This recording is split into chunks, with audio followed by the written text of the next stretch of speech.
Hello and welcome to Dystopian Fiction Has Been Moved to Current Affairs. This is Claire, I'm here with Marsha, and we are doing our 35th episode today, and we're talking about Snowpiercer, the 2013 film by Bong Joon-ho, having done Mickey 17 last time, sort of Yeah, on a Bong continuation there. Joon-ho, Yeah. yeah, sort of a Uh, run, yeah. also famous as a TV show, which was made subsequently to the film, also with involvement from Bong Joon-ho, so they sort of fit quite well together. But there's a lot of TV shows, so we're going to focus on the film. And it was all based on a graphic novel from 1982 called Le Transpersonnage by Jacques Loeb in French, which we have not read. Beautifully But pronounced. thank you very much. Yeah, it's one of my one of the languages I can pronounce. Transpersonnage, which means piercing through the snow. So yeah, Fantastic, Snowpiercer. there There you go. you go. Exactly. So Marsha, Yes. you had not watched this loads of times before, like me. So tell us No. about the This is film. one that I know we've been like saying to do for years, so we finally got around to it on our Bong Joon-ho sort of run. But yeah, no, I really liked it. It was a shame I hadn't gotten around to watching it before, but yeah, so quick synopsis of the plot. Humanity has, been struggling with climate change. So as a way to battle this, they come up with this artificial solution called CW7 gas. CW7 gas is released into the atmosphere and is meant to cause global cooling to reverse the climate crisis. And this backfires massively, and the whole world goes into basically an ice age where everything has died off. So humanity's left to its final couple hundred people, which is on this train that circumnavigates the Earth and completes one circle every year. Um, and yeah, so this train has its own class system, which we'll get into.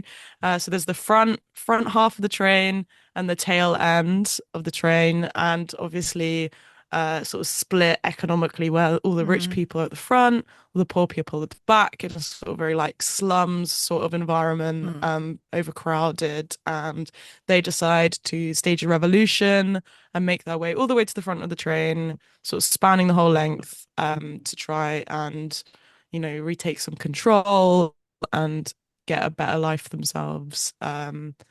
So yeah, I guess we'll sort of discuss the ending of this whole scenario later in the podcast, but that's the mm. general concept. Yeah, absolutely. It's So basically, yeah, getting from one end of the train to the other. to That's another, pretty much yeah, yeah, what it is.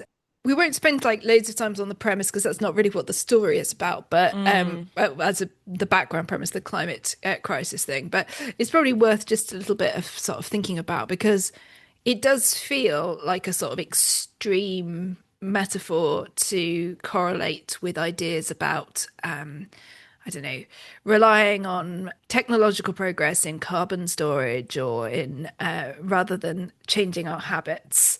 yes, Um, like trying to find a solution.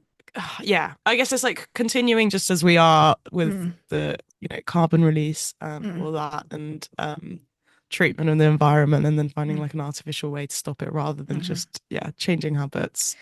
Exactly. Yeah. And it also, I suppose, picks up this idea that in a point of crisis, whether we're talking about global heating or in this case, a unpredicted ice age, the people who will come out on top are those who can afford the bunker or the flights to a new planet or the sorts of things we've talked Hmm. about before, whilst recognizing that they will build that on the backs of those who have not got the wealth or whatever. They are the ones who will suffer the worst. In this case, Hmm. obviously, basically everybody has died.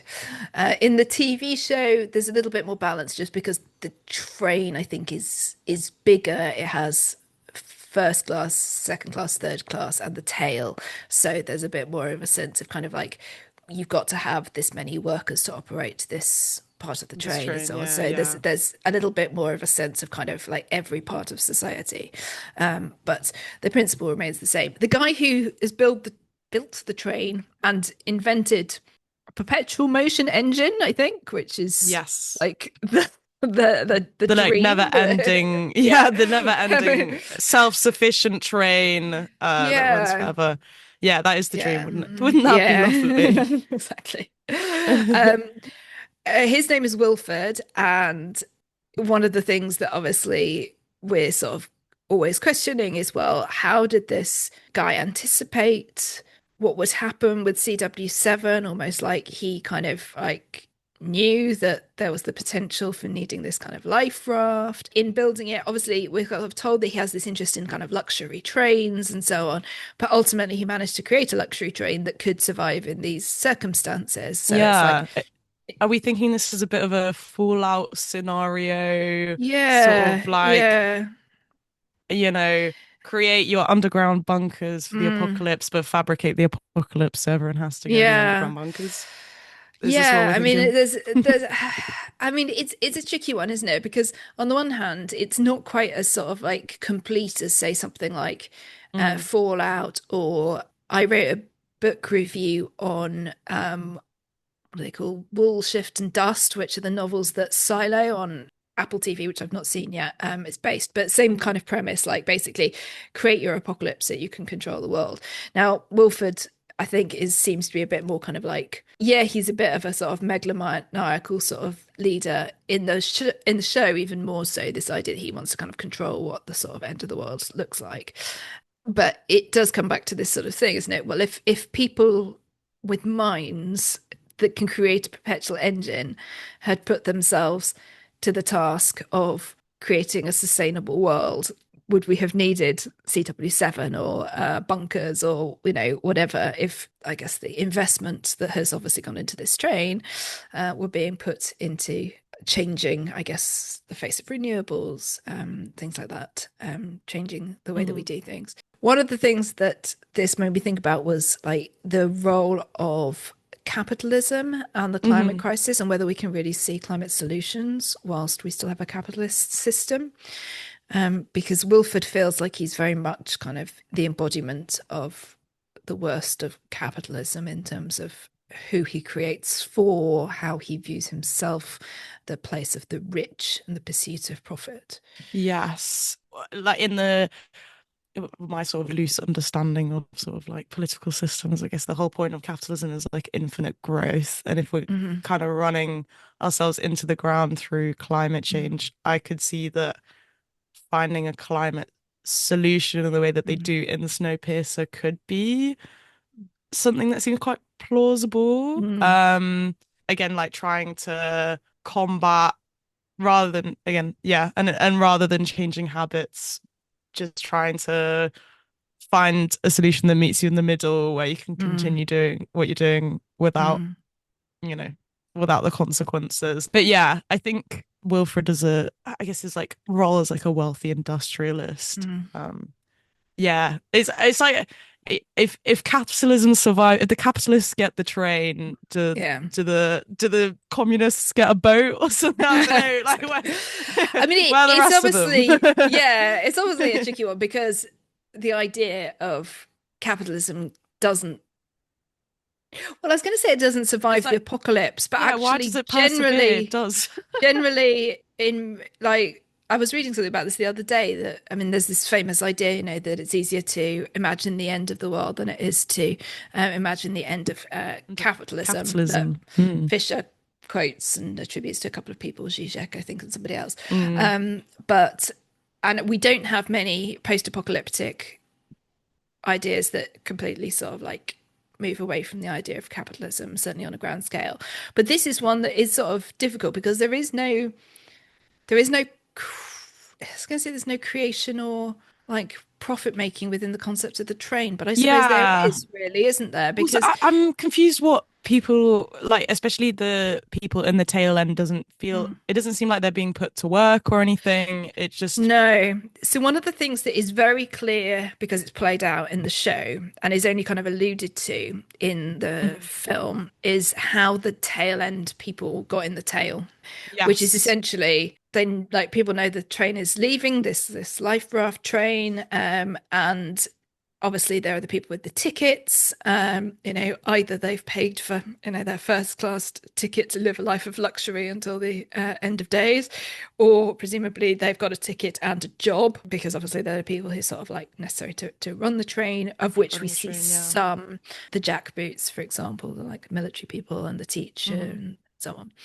And then we get the tail, who are essentially the people who like jumped the train. They sort of like forced their way onto it without tickets, because we can see that this is a train that could take more people than Hmm. it was gave out tickets for.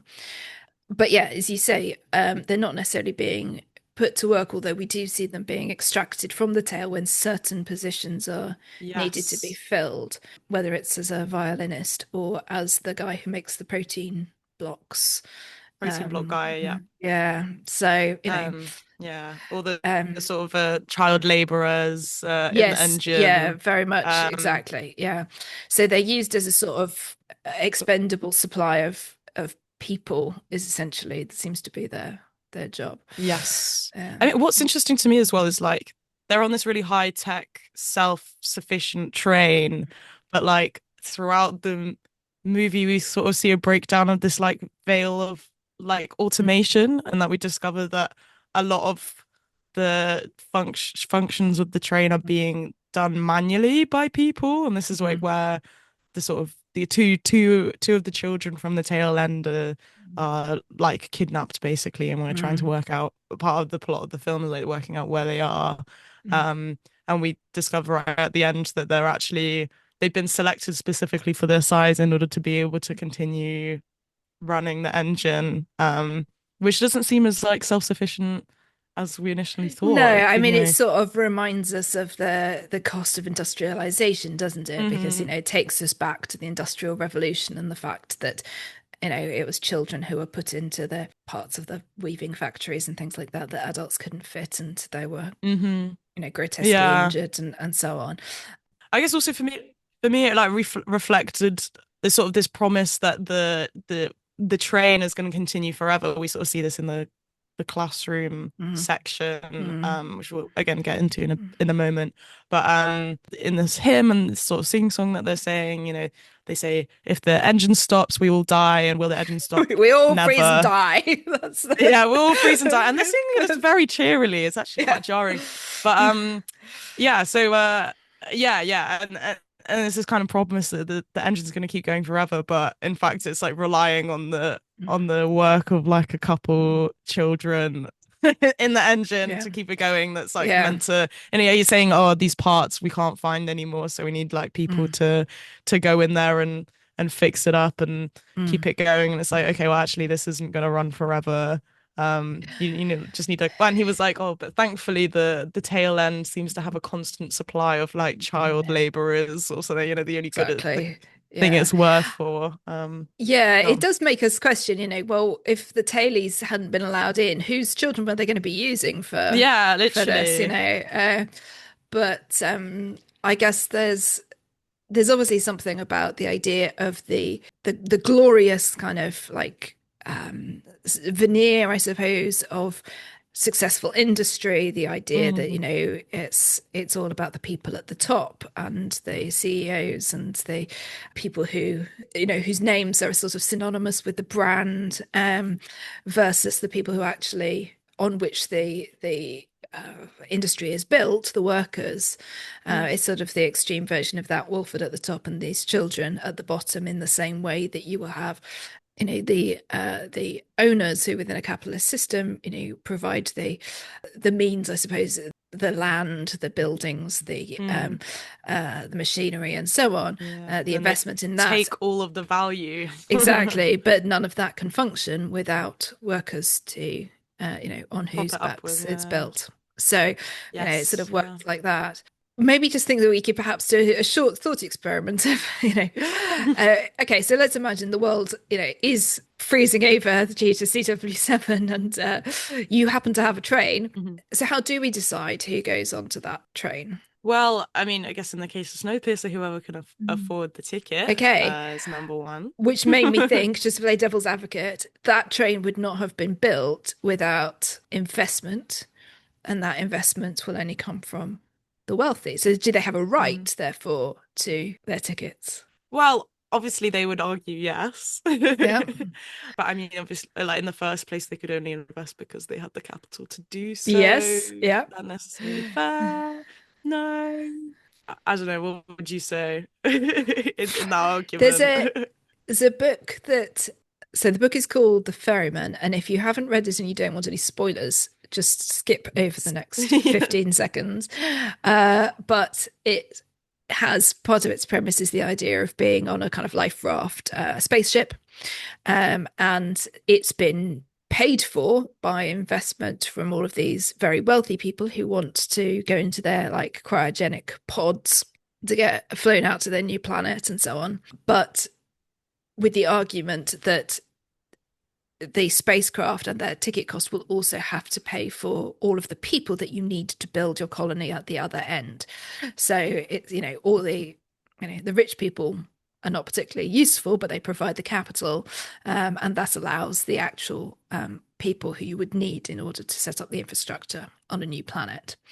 But So in that case, there's like an application well, process. I don't yeah, know. How does almost like I guess, yeah, you're filling the jobs that are required. yeah, The fair twist is enough. that they arrive at the new planet and they defrost all the people who they actually need, all the workers, and then they send the ship home with all the rich people in it. Hey, Hey, so that's uh, fantastic. yeah. Sounds like a book I could get behind.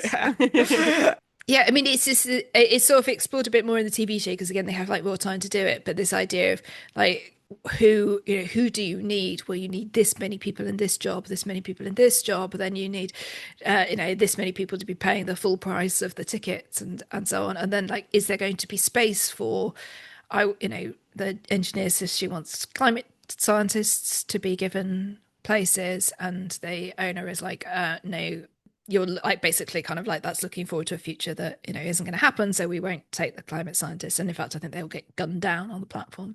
So it's this sort of thing about like Fantastic. how much say does like the owner of the train have, does ownership still apply in the apocalypse and these kinds of things. But if you are thinking about a time when like I guess you are going to build a new settlement, then again, you'd need to be thinking in the long term about not only kind of like who you let on the train, but like how you educated people and things like that. And that's clearly not something that Wilford is interested in thinking about. This is all about just continuing the train in its way of doing things. And he is a god figure Mhm. within that. What do you think about that sort of idea of kind of like Wilford as God? It was obviously a nice parallel with Mark Ruffalo in Mickey 17 as well, although he's Yes, he's more a yes, figure of comedy, whereas he Wilford is is. deeply sinister. So, I guess with Mark Ruffalo, he's also more of a public figure, whilst mhm. Wilfred is kind of Yeah, just like locked up in mhm. his engine room, and Yeah, he's like, he never leave his engine room, yeah, kind of thing. So I guess that also kind of adds to this like almost deity, like that sort of you like to fill in the gaps of what you don't know, and yeah, people obviously don't see him, so they don't know. mm, Um, but yeah, again, it kind of like explains how, especially like we see in the education sort of schoolroom, mhm, these children are being like shown a video, with I guess kind of like perpetuating this idea that Wilfred is their savior, and mhm, the only reason, and like definitely hammering home. Yeah, there's a moment where Wilfred talks about how he maintains control mm, within the train and of the people in the train, and it's through through fear. And if he's like, if there's nothing that we can, if there is no fear, then it needs to be fabricated. So yeah, therefore it's the whole, if the train stops we all die kind of happy sing song that's yeah, going on. Yeah, it's quite mm, cult like, sort of like, there's, yeah.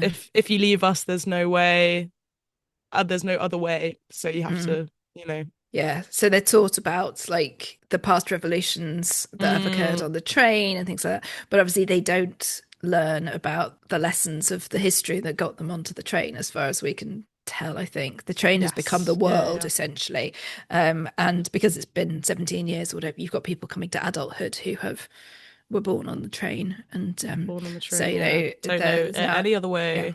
So it does become a kind of like closed kind Ecosystem, of as they ecosystem. just, Yeah, they do. They yeah. talk about the ecosystem, but it's more than that. It's also like closed in terms of the ideas that can circulate within it, because within that, as you say, that ecosystem is also a closed society. There is no knowledge of the outside, and they're not training people or educating people, giving them access to education in such a way that they can see the world any differently from what they're being told. Yeah. Okay, so the ecosystem thing is obviously like the big idea that comes up loads, starting from when what's it, Minister Mason, Tilda Swinton, with extreme teeth. Yes. She's actually so scary in this film. I was like, kind of I a bit know. afraid. Yeah, Um, exactly. mm. Yeah, shout out to Tilda Swinton for never like being put off a role because like she's going to be super like creepy in it or ugly Yes. and Yeah, yeah, yeah. sort of classic sort of 1980s NHS glasses and false teeth. Yeah. Yeah. But she makes a speech to the tail when their children are being taken, and one of them tries to, stop his son from being taken. Mm. And it's about kind of like knowing your place and keeping your place, which obviously is partly about kind of like giving up your children, but it's also about like not reacting against authority because he Hmm. suffers the punishment which Wolford must It's always quite have known that he's going to severe. use. He made holes in the Yeah. side and special like arm shaped contraptions, Yes. and the sort of a science of how long the arms needed to be left out. Yeah, yeah. Yeah, so this man loses his arm. His punishment is he's limbless. Which I don't know, is that meant to be paralleled with the way sort of as they describe the tail section is coming onto the train and the famine Mm. within that there was like a whole section where people were cutting off their arms to Mm. offering themselves up to people as food. Yeah. Yeah. It's So I don't know it if obviously that's, forms yeah. a symbolic parallel, doesn't it? Whether that was the intention, I suppose, of the sort of Wilford in creating this cruel and unusual punishment, I don't know. But it sort of does a lot of things. It kind of like reduces obviously the dignity of the person, and it's Hmm. painful and dangerous. It's highly kind of visual. It's one of the moments of which there were quite a lot in the film, like in the fight scenes and things like that, where it feels really like a kind of graphic novel, but played out in a live action film.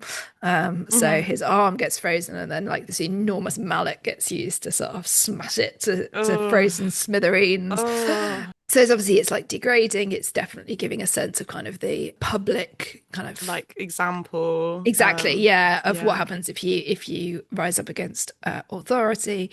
It reduces your capability, your I guess your productiveness as a worker. Were you a worker? I mean, there's people are just working to keep themselves alive all the time.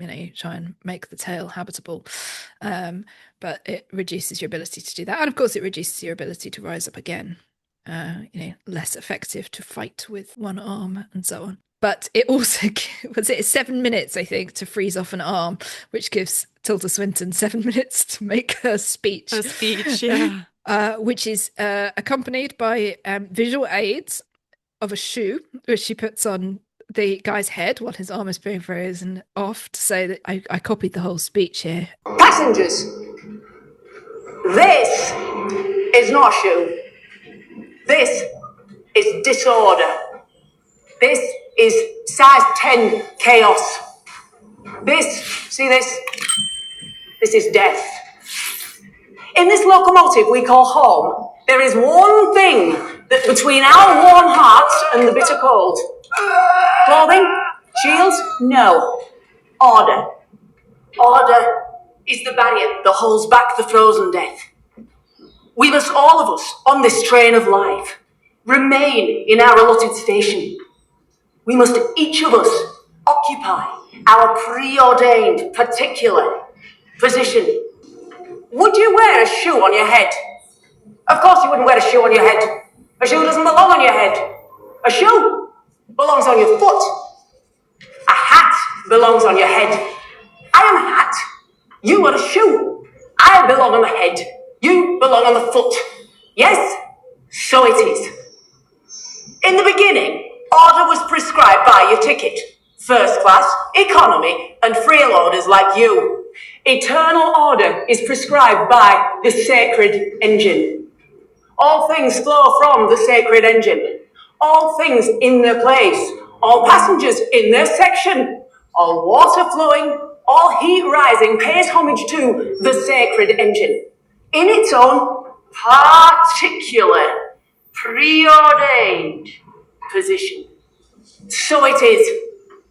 Now, as in the beginning, I belong to the front. You belong to the tail. When the foot seeks the place of the head, a sacred line is crossed. Know your place. Keep your place. Be a shoe. This is the sort of idea behind how the sort of like the train is structured and ordered, and it fits with the idea, I guess, of the kind of like religious doctrine element of it. That you know, in the same sense that the religions have dictated, you know, that the role of men is to teach and the role of women is to listen, like and, submissive. exactly, yeah, you know, it's the same sort of idea, but transferred to class. And the order is then prescribed by the sacred engine, and the idea that the engine is sacred is obviously kind of like a superstitious way of understanding the significance of the eternal train. Yeah. Exactly, yeah. The kids in that school are really horrible. Yeah, they are quite horrible, quite jarring. Yeah, no, all of the people not just the kids, everything was quite jarring. It's like as they were walking through the like length of the train, they were encountering all of these like front sectioners, and they were almost like not paid any attention whatsoever, which I thought was interesting. But I guess that also comes into, I was like thinking about the actual setup of the train as like as they're moving through the train, there's no kind of like main corridor and then like sort of rooms to the side. No. You're walking through the middle of each room to like move on to the next carriage. So it's like you have to get to the front of the train, they got to walk through the aquarium, the greenhouse, the schoolroom, the rave room, the sauna. Like I just feel like, okay, where do the soldiers, if the soldiers are going down to the sort of like enforcers that, you know, maintain the tail section in order, I say in quotation marks, are you having to like walk through all of that? Are you not like terrorizing the children with your massive guns, or, you know? Yeah, I mean, I think that's a very fair point, and I guess it's one of the things that happens when you're dealing with the kind of like the linear nature of the train. Yeah, and it feels like a very interesting setup. Like it doesn't seem very functional to me. It just In the feels quite show, they disruptive. have the sort of the train as you would normally see, and then there's an under train, which is basically like the sort of like the working part of the train. So they do have some like little shuttles, almost like you'd get in like a mine or something like that. So they Right. can move with slightly more speed in the sort of working area of the train. I So see. there's a little bit of thought given to that, but it's still the same principle, which is basically how difficult it is to get from one end to the other, Mm. which obviously functions as a metaphor for this idea of the difficulty of kind of like moving beyond the restrictions of class and the Yeah, I guess like difference maintained between the front class and the tail. mobility. Yeah, Yeah. exactly. But it's also just like a problem with the train. The only Yeah, other it's poorly built. yeah, you know, I mean, you know, I suppose short of the front being joined to the tail and it going around in a circle, so that, you know, it would be like, I don't know if you've ever been to Blue Water Shopping Centre, but Blue Water Shopping Centre is a triangle. And so like whenever What? you want to, yeah. So whenever you're like, okay, so I want to go to this store that is on like the other side of the triangle, The other and you're corner, constantly yeah. thinking, yeah, like, is it shorter to go to my left and go via House of Fraser, or is it shorter to go to my right and go via Marks and Spencer's? And I don't know. Um, so I suppose it'd be like that. But we only see it, don't we, when the train curves on the track and the shooting between like across the, I guess what would be the like diameter of the curve. But beyond that, yeah, everyone's always running up and down. So I guess, yeah, children, yeah, would have to experience this. I mean, the Yeah, teacher pulls a gun out of a basket of eggs and guns that everybody is down. I don't feel quite that. crazy. Did no children get cut up in this scenario? I actually didn't I like. think I like remember sort of a thinking lot of like, people where did all died, the didn't they? kids But go? yeah, Yeah, I yeah. don't know. It's a feel a bit indiscriminate, and of course it was that contrast, wasn't it, between like this pregnant blonde woman in a floral Woman Laura who on the Ashley piano, number, and yeah. yeah, and with her semi-automatic kind of taking out all of these Yeah. people. But coming back to what you were saying about sort of like the characterization of the wealthy, I thought this was a really sort of subtle but interesting way of looking at, I guess, the wealthiest in society. We've talked before about the disparity in wealth and the huge differences between the wealthiest 1%, even the top 20% in the UK, for example. I was looking at the statistics as they currently stand on income inequality, and it's obviously very high in this country. Not true of all of the global north. Some countries have done this rather better than us, but obviously very true in America as well. But richest fifth of people in 2022 had an income more than 12 times the amount earned by the poorest fifth. And then when you start to look at the What? yeah, and then I think the top 1% in the world have more money than the bottom 50% in the world. So Wow. the scales of inequality are absolutely huge, and I guess within the microcosm of the train, we see the sort of the tail end who have absolutely nothing, living in these incredibly cramped quarters, effectively existing off charity in terms of the like food that they're given and so on, but with no option to change that. And then we Yeah. obviously see, various people doing their jobs, working in the greenhouses, the aquarium, the sushi guy, whatever, Sushi uh, guy, yeah. up to the very wealthy, who are completely indolent.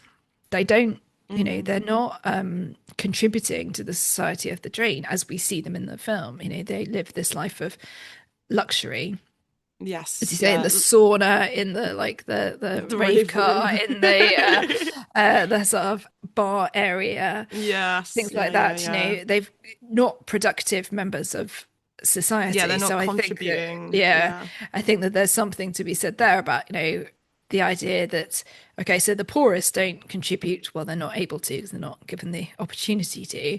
And they're also viewed as being indolent and having nothing to offer. And then you've got the sort of, the middle and kind of working groups who do keep everything going, whether it's as functional things like the water or the security or whatever, up to so growing plants and stuff that obviously has a sort of skilled element.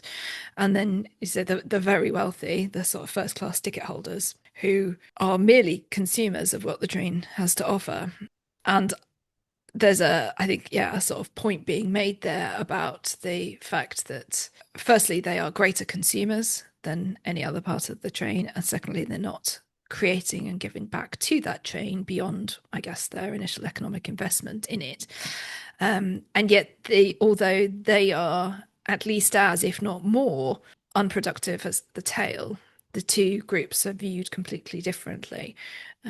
And was it one of the kids in the school who says they're lazy dogs who live in their own shit or something, in the Hmm. tale? Yeah, he slept Um, all day in their own shit. Yeah. yeah, but the way that we see that upper class being depicted as well, they're essentially consumed with, I don't know, we see The sort of like it's alcohol, Cronol. chronol, Cronol, the that's drug they massive. Yeah. take, yeah, which again is a sort of thing, isn't it? Like chronal, like addiction among the sort of like poorer people is seen as Yeah. something Used as uh, like really bad, and then hmm when it's being used by the wealthy people, it's just like recreational Yeah, drugs. Like you're poor, you're a recreational. junkie. If you're Yeah. rich, you're a party kid or whatever. Yeah, yeah. What do you think about the like that depiction of the rave car particularly?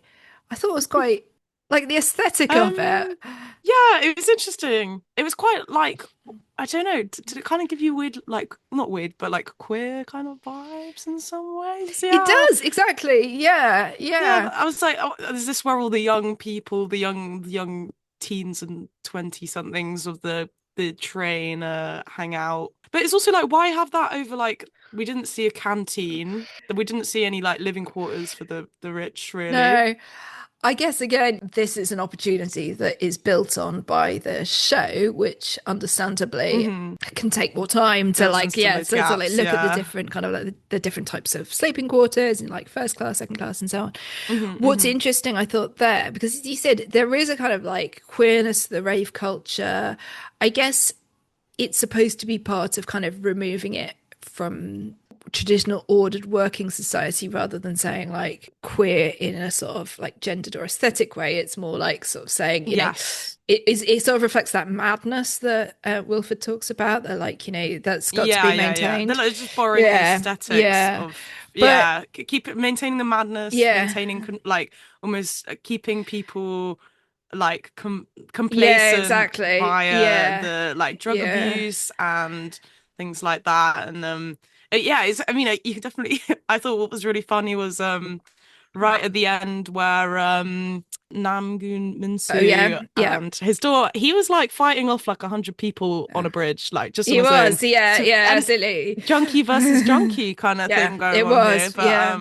yeah, these people were not bringing their fight at all. So I guess what it sort of, as well with the aesthetic, it kind of was mm, able to create that real contrast between, so there's sort of like the really sort of gritty grime of the mm, tale versus the sort of almost sort of whimsical color and light and of the first class areas. yeah, and the And sort of luscious fur coats exactly, and yeah, all of that. So it was really bejeweled highlighting that. There's whatever. also quite a sort of Yeah. like a bit of a steampunk element going on with the film's kind of treatment of like the depiction of the engine and the working parts and things like that that Yes. comes into it as well. So aesthetically, there's a lot going on there. In the show, interestingly, they take a more kind of conventional view of sort of what first class would be like. So it's a bit more sort of twin set and pearls and more kind of like old fashioned views of Yeah. wealth, and even the night car is Is it a an bit old more kind of like old jazz bar Great kind of thing. Gatsby Yeah, kind of, exactly, that's right, yeah, yeah. So more of like a and yeah, 1920s an kind interesting of sort of aesthetic, yeah. aesthetic sort of difference in terms of how they've decided to view those kind of non-contributing classes. But the same premise, I think, in both. The only difference perhaps is in the show, the first class people believe that they have this right to kind of maintain their place in the hierarchy, whereas in the film it's almost like they're kind of like they assume their right to the place, but they don't have to stand up for it in any way. They don't speak of Yeah, they it. don't have to They're just, defend yeah, their exactly. place. They just, Yeah. they are as they are, I yeah. guess largely Some kind because of Wilford idol. controls this, you know, this idea that Yes, yeah. But it's definitely like despite like the majority of the sort of first class, the mhm, like front section is, Wilfred does promote this idea of like this is your place and mm, everyone has their place mm. in the ecosystem and Yeah. almost like a food chain kind of Mm. scenario. Okay, so let's talk Sort about ecosystems because we sort of alluded to it and Danielle's it. of. Hmm. But yeah, so he says that the order is necessary because of maintaining this balanced ecosystem. It gets compared with the aquarium where they Yes, breed yeah. fish for food, but it's a closed system, so they have to manage the numbers really carefully in terms of what they take from the Hmm. system and so on, which is of course how we should treat the planet. But Yeah. don't tend to do anything about it until we've like massively overfished or like stripped. You know, if you have a worldview that says you must increase profits and so on every year, then you have to take and take. Mm. But so in a way, there's something progressive about this of saying we have to use our resources. Is Wilfred woke? It's the Whoa, distribution whoa. that is a bit of a problem because they seem to Yes. have an unlimited supply of insect Of protein because Yeah, where are these insects coming from, by the I way? mean, Is this I guess being bred they've got a specifically breeding for program that they're purpose? breeding locusts or whatever they were doing. On Fantastic. the one hand, I was a bit, you know, we're all a bit, probably a bit like, oh, insects, protein. Mm. But that But is then the I'm also future kind of of like, protein. So, that is you the future know, of protein. And also, is that like, I don't know why he reacted to it so badly based off the fact that they were cannibalizing each other in the yeah, carriage in the exactly. first Yeah, place. yeah, yeah. Like, I Yeah. mean, come on. I mean, those It's jelly one or the other. protein blocks do look gross, but They look gross, yeah. the principle that they're made of insect protein doesn't seem to me to be the big issue here. Mm. So yeah, I don't know. I'm still working towards the eating of insects. I have done it because sometimes I used to work, they had like a stand kind of promoting insect protein, and I was, Cool. but there's still like a mental thing where you're just like, this Yeah, is a but I also bug. think it's literally like it is exactly that in the movie. Is like its presentation. It's like, okay, if Yeah, it's cut up into like a more of a, but that's like also how we yeah, consume meat. It yeah, comes in a yeah, plastic wrap, like exactly. sort of Yeah, plastic yeah, sealed it's bit of yeah. slab of I mean, I'm whatever. more But it's grossed like, out now, like by the idea of eating something from an animal than, and also, like if you're trying to get a kid into eating like fish and shellfish and things like that, you probably give them like fish fingers and scampi and breadcrumbs. And if you wrapped your yeah. like giant caterpillar in some nice breaded coating, bit of ketchup, Yeah, I bet it'd be very fantastic, fine. you So, know. Got a good crunch to it. exactly. But yeah, okay, so what's a closed ecosystem and why does it matter in the train? Okay, so a closed ecosystem is a self-sustaining environment where all the materials, for example, like nutrients, are cycled and reused. So this is sort of similar. Obviously, we have the aquarium example, but for example, the train is a closed ecosystem based off their sort of water recycling. So there's no exchange of matter with the outside world. So for example, terrariums, people like to build terrariums. That's also a closed ecosystem. So yes, only energy, which is usually sunlight, enters Mm-hmm. or leaves. So that's, I guess, is the explanation, and they give the aquarium example, but the train itself is a closed ecosystem, and this is part of the, I guess, the sort of propaganda or the reasoning behind keeping the tail sectioners in their place, Mm-hmm. maybe as its own closed ecosystem, as there's again this kind of like no exchange, there's no class mobility. Mm. It's like being used in that kind of context as a metaphor as well. I think so. Yeah. It struck me that there were sort of two sides to it. One was this idea of kind of how you distributed the resources and the idea that there was an optimum number of people to have on the train for the resources available. That in itself, you could say, well, that's the nature of, a closed ecosystem. You have this many resources, this many people, and so you have to, usually by, I guess, natural selection, but in this instance, by other means, control the number of people you have within the train for the number of resources so that you keep your Mm-hmm. society going. But of course, there's also, I guess, a moral question brought into it as well, which is, well, the person in the tail is Mm-hmm. kept on a diet that is far less impactful than the person in the front of the train. So they're eating locusts at the tail, and Wolford is eating steak at the head, and that Mm-hmm. obviously Steak makes and them not, sushi, yeah. yeah. Which did make me think that there was a bit of a sort of scientific question over, like, well, if you're trying to balance your ecosystem, then getting rid of a load of people from the tail, you'd have to kill more of them essentially to balance out the resources that they consumed versus, I mean, I guess air, that's just number of people, and water to some extent, that's just number of people, although they're not exactly washing in the tail. Um, Well, to be fair, it's not even a closed ecosystem because they say that the train breaks down water from the yeah. front. Yeah, I guess that So, that still is like closed in the sense that, well, I don't know. So we're saying they're getting new water each time, not just recycling the yes. water they have, aren't they? Yeah, That's yeah. true. Well, So we that's what they can't. say. So it's the like the tail section gets recycled water whilst the Yeah, front section yeah. gets new Gets new water. water, possibly. Yeah, because Um, Tilda Swinton does say, that if you try and control the water in the water plant, then you're only affecting your own people because they'll still be able to get water at the front of the train. Um, mhm.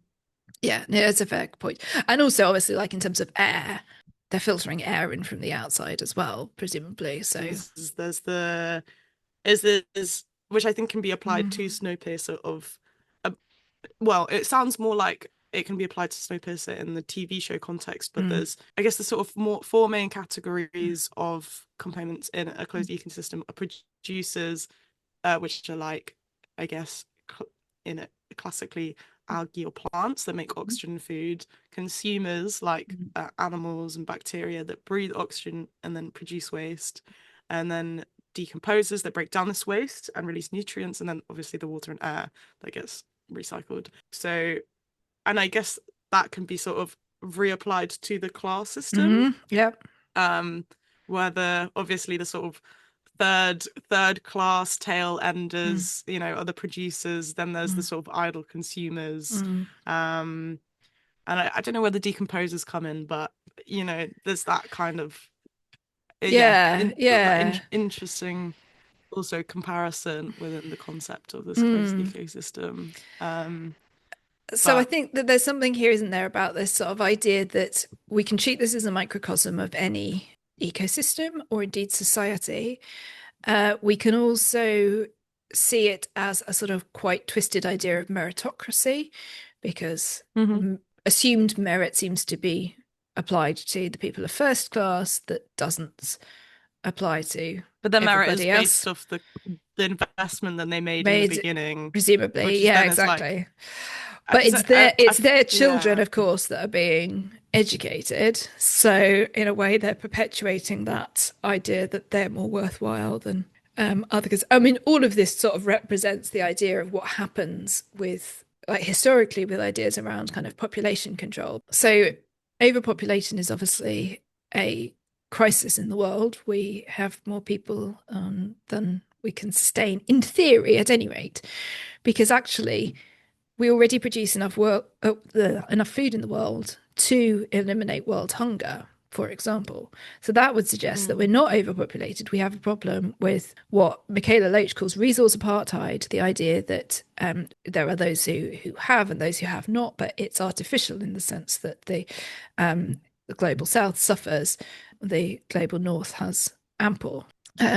So there's often a sort of sense that, we need to reduce population sizes in countries where they can't sustain their populations, where children die of starvation and illness and things like that. But those people actually are minimal consumers in terms of the perspective of the world, in terms of like their carbon output and so on. But I mean, when I was at school, we learned about population planning and things like China's one-child policy, which has since been reversed, and also times where, and this is with something we're seeing again, people have wanted to encourage their populations to have children. So they've given sort of rewarded people for having children. But I was interested reading about like the people who have propagated ideas around population planning. It goes back to Malthusian economics and the idea of limiting populations for kind of economic reasons. But actually, for example, like Jeffrey Sachs, he gave the Reith lectures back in the 2000s, and he talked about the idea that actually keeping children, so say, for example, children in Africa who would die of malaria, if we keep those children alive, that is actually a positive step towards population reduction, because families tend to have more children if they assume that some of those children are going to die. So if you actually prevent those deaths, and of course, there are other things like giving women control over their own bodies, birth control, education.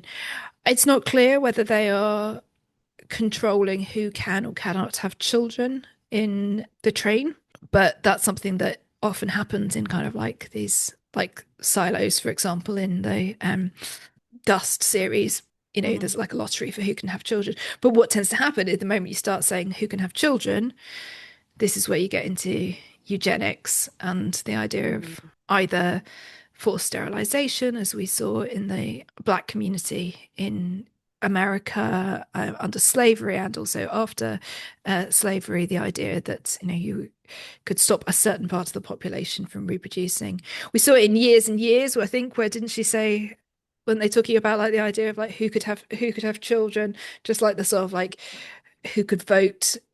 Some people are too stupid. The same thing, like license to have children, is something that people talk about a lot. The lower classes are outbreeding the middle classes, and that this is what the two child benefit cap is supposed to do, I suppose.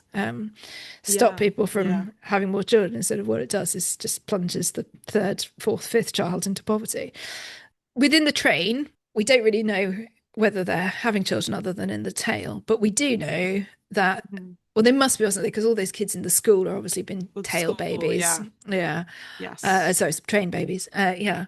But the strategy for like maintaining natural selection is the big reveal in terms of the conspiracy, which is that they want revolutions to happen.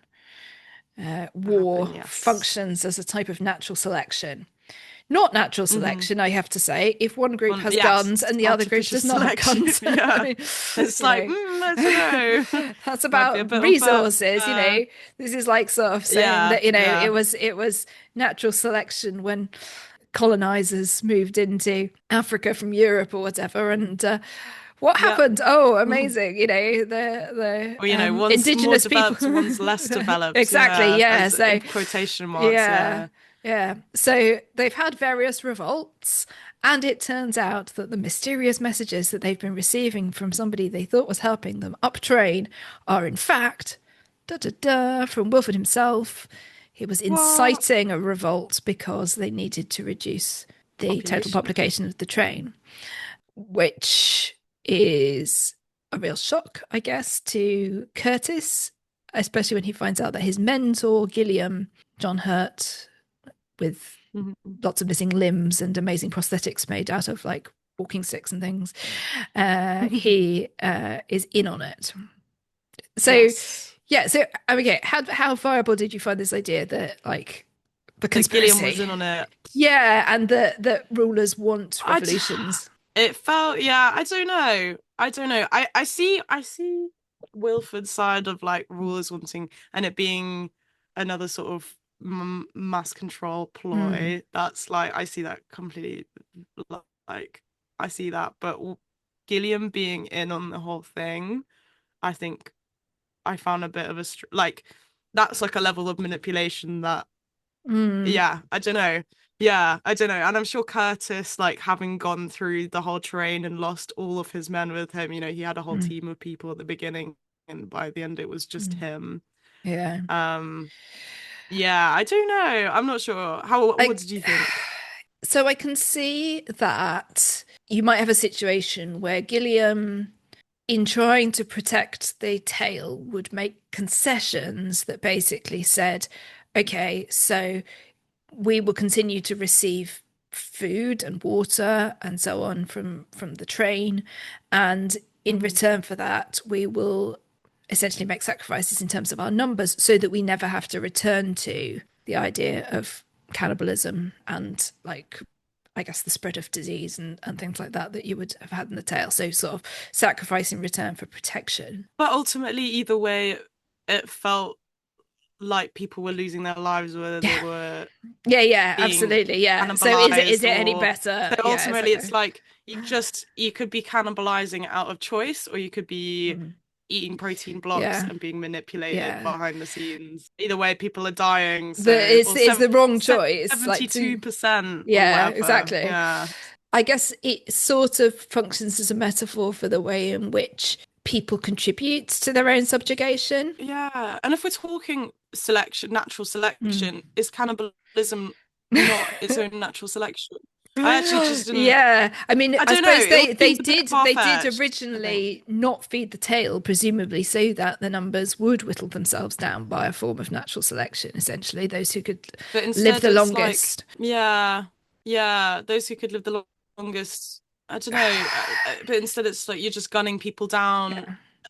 Instead, especially when, how does that make sense if resources are so tight? And there was this whole section about how they didn't have any bullets left, but in fact Mm. they did. So why, if you can just leave Well, I the tail end guess to their own devices? they want to lose people, I suppose, from across the classes, but not the first class passengers because they were never supposed to get that far up the train. But I guess there's something Hmm. about, they kill off others who are caught in the crossfire or who are the security, or and obviously people who are in the tail. So I guess the idea that they would lose, there's a sort of, there's a propaganda message here as well. So every time the tail loses, it reinforces the idea that they are in their place and that everybody else is safe, that they're in the hands of the train, that they need the train to keep them safe. That allows greater like control by Wilford of everybody who is on the train. And he also sort of implies that it's because people will revolt if they're kept in a cage like this, so you might as well control it, and then you reap the rewards essentially when they've got it out of their system. So just like, make things interesting, have a revolt, and then you realize, oh, actually, it was better before we were having a revolt and everybody was dying. So we will concede and go back to the way things were. And this, I think, is a real sort of truth in terms of like revolution. And it's one that gets explored naturally at more length in the show. But like Curtis is really kind of reluctant to be the leader, and yet he is looked to as a leader. But he also has his limitations in terms of like, he can lead a revolution. He gets them further up the train than was ever imagined or intended. Loads more people die as a consequence of that. But even if you say that his mission is successful, he doesn't really have any idea about what they're going to do once they get to the engine. And that, I think, is something that it's one thing to have some sort of like radical change, but people frequently will just fall back into the habits that they had previously because it's too hard. You've got to come up with new ideas. What do you think of Curtis in terms of his sort of feelings about himself, and like why does he lead the revolution, and why does he think he can't be the leader, and so on? And also, why does he refuse? I guess it was kind of hinted at the beginning of the film. He was like, how can I lead a revolution with two arms? And we're like, oh, what's this two arms thing about? And I thought the sort of backstory where he was part of like a group of cannibalistic men. Well, everyone was a bit of cannibal back then, and then had killed the mother of this child who ended up growing up to be his like second like right hand man. Yeah. And Edgar, Jamie Bell playing Edgar. Irish Edgar. Anyways, he died very early on in the thing.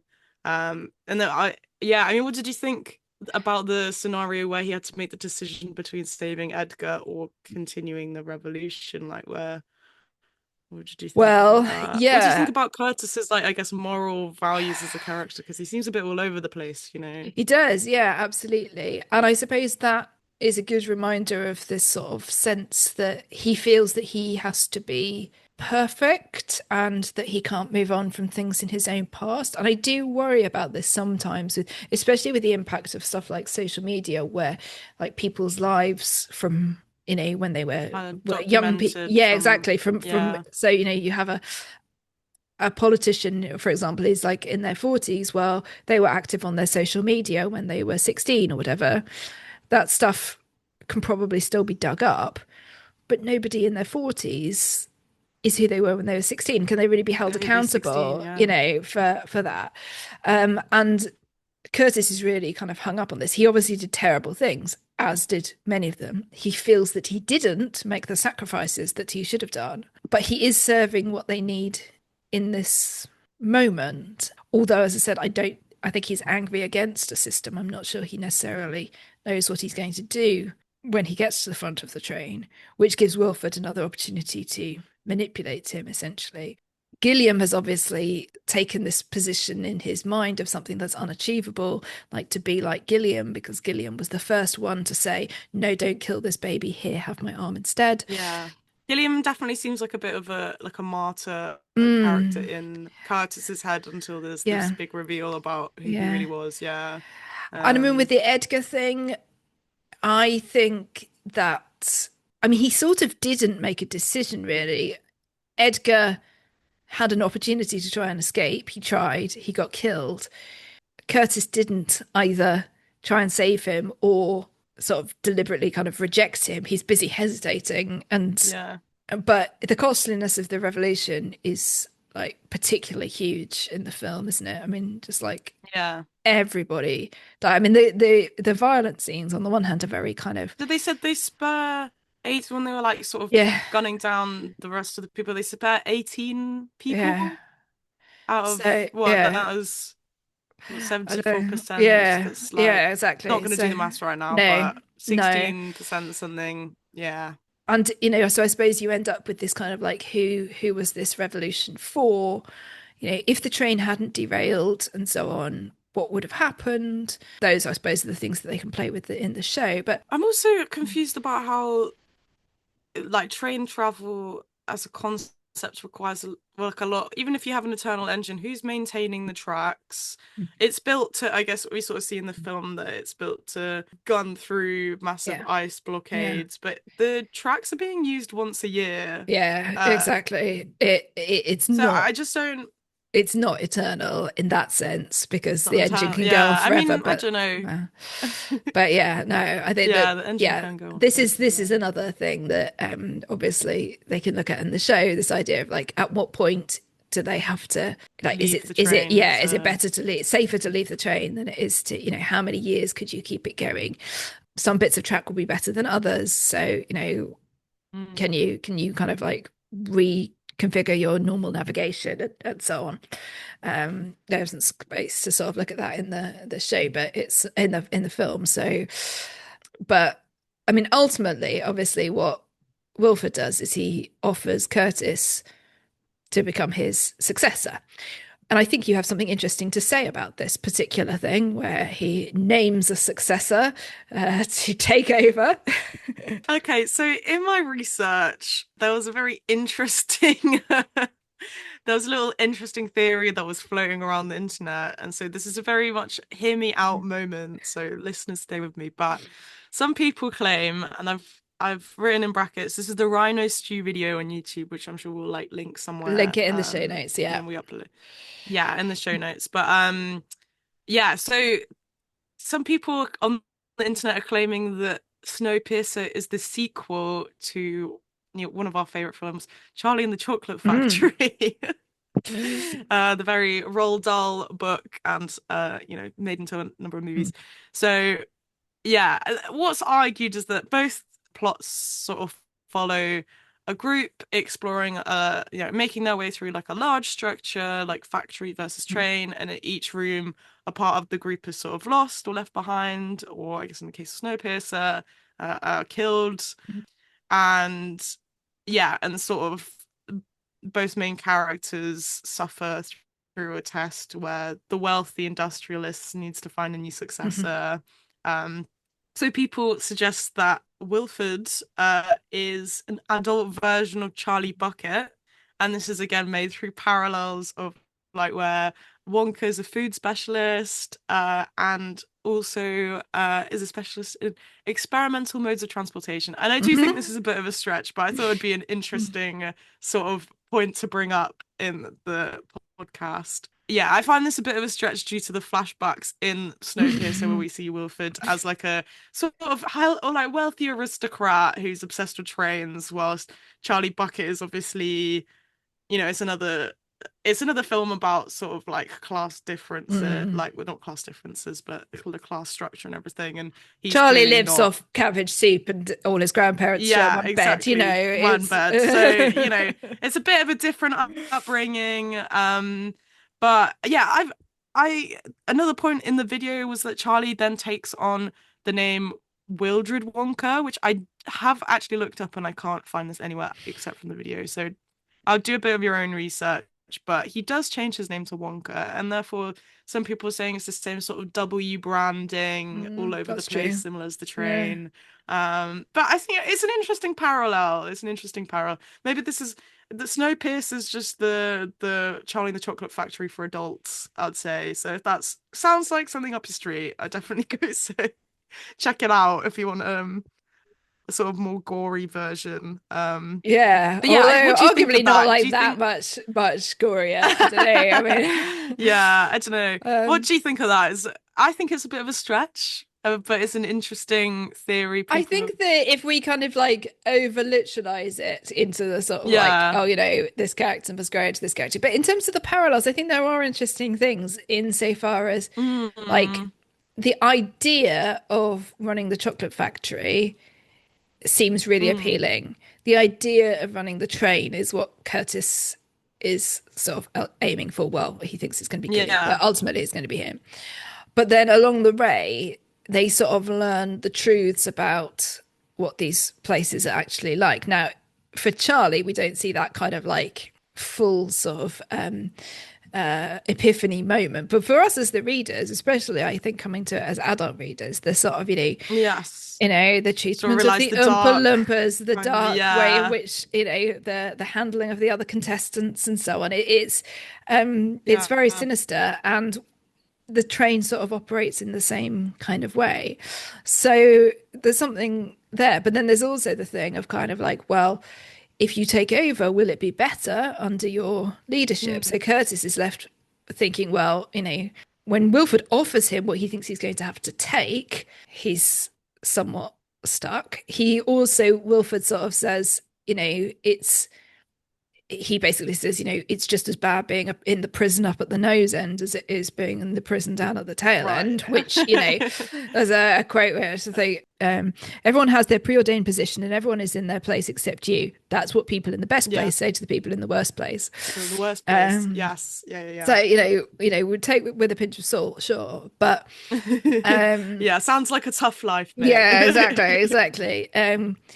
And it's very much that sort of, oh yes, well the CEO does, just as much as the workers, and they're or much Yeah. The more than, and CEO, therefore they're, much more deserving exactly. of So whatever. yeah. Yeah. So there's something of that, I guess. Certainly the idea with Charlie rising up out of poverty and Curtis coming up from the tail, which you could say is about awarding merit, Is this but the sort of American dream sort of yeah, propaganda where yeah. it's like you can rise above your station and find a better life for Yeah. yourself? But then the problem with that is that the people who are in the tail all have, Well, who's had to be sacrificed along the way for there's us that, to get to the absolutely. top? And Yeah. there's also this sort of sense of, these are ordinary people who, and sometimes extraordinary people, if we consider about, two world-class professional violinists, for example, people who obviously Mm. have, really serious kind of skills and stuff going on down there. But then there's also the question about, well, is that any reason to treat anyone well or badly? It's like the deserving and the undeserving poor, which got used to get talked about in Hmm. the sort of up to the sort of mid 20th century. Probably still does, but not quite in the same way. But that there are some people who deserve to be helped and some people who don't deserve to be helped. And so, Curtis, by getting to the front of the train and essentially surviving when no one else did, means that he gets this opportunity, which of course is itself a manipulation, because you take the leader of the revolution out of his people and stick him in the front of the train on his own. You've quashed the Yeah. revolution, Quash the revolution. Yeah, get yeah, get get the leader to do a if you can't beat him, join him yeah, sort of exactly, situation. yeah, Everyone else can be yeah. sent back to the gallows. um so yeah, so I think there's something there. Okay, ultimately, however, what happens is that the only people who get to the front of the train are indeed Curtis, um, the security guy with the chronal habit, and his daughter, who has sort of weird clairvoyant awareness of what happens Yeah, on the well, outside of doors. That was weird. That's not in the show. okay, Yeah. fantastic. Yeah, this is like where we brought in like a supernatural aspect to the Yeah, otherwise completely kind of that like, was a little bit out of there. science fictiony thing. Yeah, no, Yeah. it's weird. Do you know if that Maybe she happens in just the has. graphic novel I or don't know. I don't know. Maybe it comes from there. Maybe she just has a really good sense of hearing. Maybe she just knows the train really maybe well because like she's maybe grown yeah. up in it. But we also learned that the reason that the guy got so into chronol was because it is also an explosive material.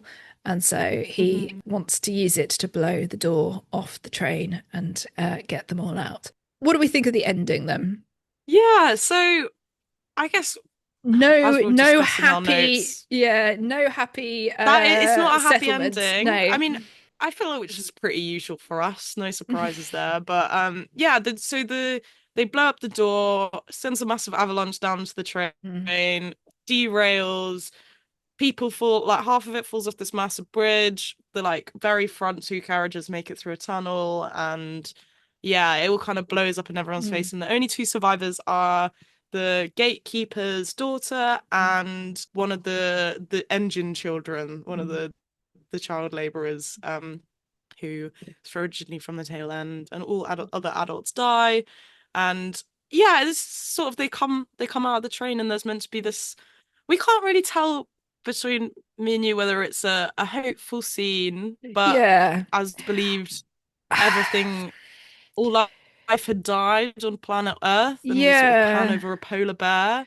that's right. So on the And one hand, we've yeah, got the snow, sorry, the ice is melting. We have got a return to kind of snow and possibly habitable conditions, and we've learned that this is something that was possibly happening, that mm, the effects of the gas had finally, after 18 years, started to reverse, and that the world was starting to restore itself. But obviously, what we sort of see is the kind of like the hubris of trying to control everything within the train rather than looking to the future, trying to start some sort of alternative to the train, things like that. Actually, I suppose having a revolution that made some actual like definitive difference, all of these things in the film, at any rate, fail. In the show, there's a somewhat happier ending, in terms of, I guess, looking further than the film. But as you say, yeah, we look out and we see, okay, so they're able to to not freeze immediately in this snowy landscape. But essentially, you've got what, a 17-year-old and a 5-year-old in yeah, kind of it's not like gonna sort of happen. Inuit style Like clothing. icy tundra, yeah, sort of Mm, Society of the Snow-esque yeah, sort of location. And bear in yeah. mind they're the last people on the planet. Not gonna We, happen, mate. yeah, so we're led to We believe. assume, So, yeah. even if we wait for the 5-year-old to grow up and these, they manage to live that long and reproduce and so on, it's not looking great. So, on the one hand, No. happiness because they've escaped the train and there's something new happening. And then I think ultimately we know what happens in, wildlife Acceptance, yeah. documentaries and things like that. It's, Yeah, the polar bear's like, hell yeah. This yeah, dinner's exactly. sorted. I think So that what we've got is an yeah. icy tundra and one hungry bear. And so it's, yes, all very wondrous, but I imagine they're going to get eaten quite soon. And the polar bears will probably thrive because they've got all this nice Mm. frozen meat provided for them in a sort of like refrigerator cabinet of a train. Yeah. And a new world order will arise. Yeah. Um, Yeah. And yeah, I guess in the end the polar bear gets the last laugh. that's The right. polar Yeah. bears, And yeah, good for them. I sort of feel like, yeah, Fair kind of enough. fair enough. Exactly. In support, yeah. Yeah, yeah, Yeah. um, this is humanity who not only created this, horrible experience on the train, but also led to the destruction not only of their own species, but of like everything on the planet, other than, we assume, things that could survive in extreme circumstances or find ways of protecting themselves over the period of ice age. So Mm. yeah, It's ultimately like I do think the polar bear is a sort of I do think it is a symbol of like hope for the planet rather than yeah, hope for human yeah, civilization. And it's still like a break from the cycle of the train. So that's true. Yeah, ultimately, yeah, they destroyed the rigid and unjust system, yeah, and yeah, and the polar bear gets the yeah, last laugh. So that's right. happy ending in my eyes. I think so. Yeah. So yeah, it's it's a fun film. I think aesthetically, I really liked it. I also like the second time I watched it in preparation for this, I watched it with my headphones on, so I had like much superior like sound stereo effect than I do when I'm just watching stuff on the TV. And it was very effective in terms of like the soundtrack and the way in which they use Oh, really? sound with the sort of like the slow motion and things like that.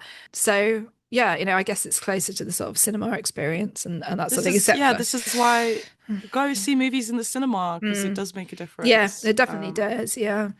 So that was an interesting thing. But yeah, just a lot done, I think, with just the aesthetic, with a relatively simple narrative, and the sort of confined space of this train. But with, I think, some unique differences in comparison with some of the other sort of stories of post-apocalyptic locking everybody down in a life raft situation. Any other takeaway messages other than go polar bears? Um, well, maybe there's, I guess maybe there's a sort of like illusion of progress, or Mm-hmm. like the illusion of actual like revolt and Mm-hmm. change, because even despite the tail end fighting their way forward through their train, they're still inside the Mm-hmm. train and therefore still part of like the Yeah, broken system, yeah. which is sad. Does that mean there's no way out in reality and that everything is in vain? I don't know. Oh, it's terribly sort of um nihilistic, isn't it? yeah, Um, it is a bit nihilistic. I wonder Yeah. whether it made me think of, well, we're seeing it a little bit at the moment in terms of far right populist kind of movements, but it can equally happen, in any sort of uprising, that it's not enough to be against something.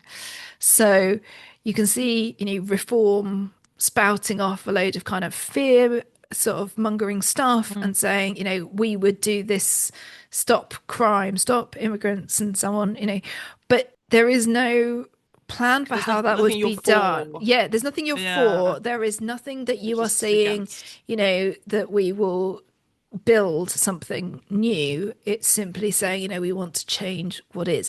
And this is, I think, a problem with, first of all, a lack of, I guess, information, knowing that you're being manipulated. So if you think, Hmm. oh, Nigel Farage, isn't he great? Well, he's kind of the Wilford of all of this. He's sort of pulling the Yeah. strings on that are bringing about stuff like, well, we're seeing more far right protests in Yeah. London and so on.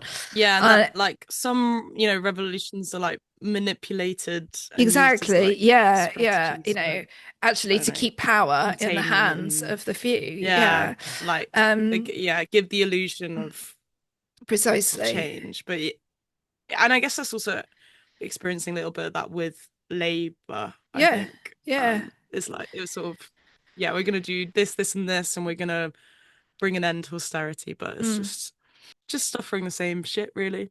I think that's a very good point. And so I suppose, there's about having big ideas for change. It's about how you bring them about. It's about how you actually, one thing is harboring something other than, harnessing something other than fear as well. I was reading about this today again, I think this was Michaela Loach as well.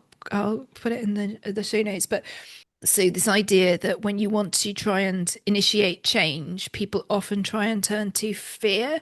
So this idea that, we should all be scared of what's coming in the climate crisis. We need to do things in response to our fear, and that allows leaders to fearmonger. But actually, fear only works. Well, it does two things. It shuts people down and stops them from making change, because they feel helpless. And it also has the effect of, it only works once. So if you say you should be scared of this, and then it doesn't happen in the way that you say, then even if what you were It's gonna saying was happen, yeah. true, it doesn't you don't get the response. But if you offer people hope, that something can be better, and you can and then you outline the steps along that hope, it's actually more effective. I guess at the end of the day, Curtis didn't have a plan of what He to do didn't when he have a got to the plan, that's front. right. And he was a There was no leader plan. for a moment, but he didn't have, and of course that wasn't There was necessarily no him. vision Yeah, for, and that, he yeah. was It's he not, was subject to misinformation. Gilliam was part of that, and so on. And it's hard to have a lot of support with the sort of revolution. Its idea was right, but all it did was got everybody killed. Yeah. Which is a reason to go away in a sense and watch the show, because at least it will give you some sense of greater hope. One of the things to Yeah. just say about the show for anybody who watches it, there's 3 seasons of it on Netflix, but you can get the fourth if you're in the UK. You can get it on ITVX. Came out a bit later than the other seasons, so more people have seen the first 3 than have seen the last one, I think.